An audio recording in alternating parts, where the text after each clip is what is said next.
मैं महिला अधिकारिता विभाग से संबंधित जो भी स्कीम्स है उसकी जानकारी देती हूँ। आशा करती हूँ कि आप लोग सभी को बताएंगे और आप स्वयं भी इससे लाभान्वित होंगे।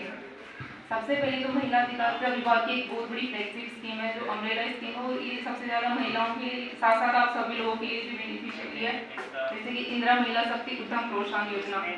इसके तहत जो महिला आवेदनकर्ता होती है जो अपना स्वयं का उद्यम स्थापित करना चाहती है, उसको 25% और 30% सब्सिडी पे ऋण प्राप्त होता है।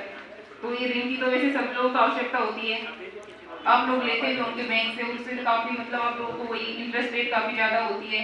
इसके थ्रू आप लोग अपनी SSO ID के थ्रू ई-मित्र से आवेदन कर सकते हैं, लेकिन इसकी कंडीशन ये है कि महिला राजस्थान की मूल निवासी होनी चाहिए और साथ साथ में वो जो भी उद्यम स्थापित करना चाहती है ना वो महिला होनी चाहिए। तो जैसे कि सिलाई, अचार, पापड़ और इसके अलावा डेयरी, ये सारे उद्योग कर सकती है। तो आप SSO ID से अपनी ई-मित्र से अप्लाई कर दो और इसके थ्रू आपको 30% सब्सिडी मिलेगी। जैसे कि आप 10 लाख का लोन लेना चाह रहे हो तो इसमें आपको अगर SC विधवा है, तलाकशुदा है तो उसको 3 लाख रुपए की छूट मिलेगी। इसके अलावा अगर जनरल OBC वगैरह है उनको 2.5 लाख रुपए की छूट मिलेगी। अगर 1 लाख लेना चाह रहे हो तो उसमें जैसे कि आपका वही हो जाएगा 30% 30,000 रुपये और 25% 25,000 रुपये। ठीक है, ये स्कीम हो गई। इसके थ्रू अगर किसी को क्वेरी है तो आप पूछ लो। आप बैंक वगैरह से लेते हो तो इसके थ्रू लिया करो, इसमें काफ़ी फायदा होगा आप लोगों को। अब इसके अलावा गर्ल्स के लिए स्कीम है इंदिरा महिला शक्ति RSCIP और RSCFA। इसके थ्रू अब आप लोगों को वैसे ज़्यादा सभी को पता होगा, लेकिन फिर भी मैं बताना चाह रही हूँ। जैसे कि 16 से 40 वर्ष की जो भी गर्ल्स बालिकाएं हैं या महिलाएं हैं जो RSCIP और RSCFA कोर्स करना चाहती हैं वो ई-मित्र के थ्रू आवेदन कर सकते हैं। इसमें शायद आवेदन की 50 रुपये फीस होगी मिनिमम।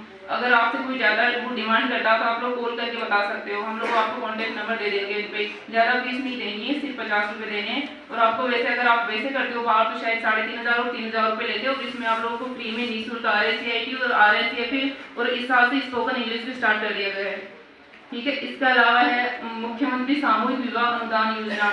अगर कोई जो सामूहिक विवाह में शादी करना चाहते हैं तो उसको जैसे कि गवर्नमेंट की तरफ से 15,000 रुपये दिए जाएंगे और जो संस्था करवा रही है उसको 3,000 रुपये। इस बजट में राशि बढ़ाकर के 21,000 रुपये जोड़ेगा और 4,000 रुपये संस्था को कर देंगे, जैसे टोटल 25,000 रुपये हो गए हैं। और इसके अलावा जैसे बेटी बचाओ बेटी पढ़ाओ योजना है वो सरकार की चल ही रही है।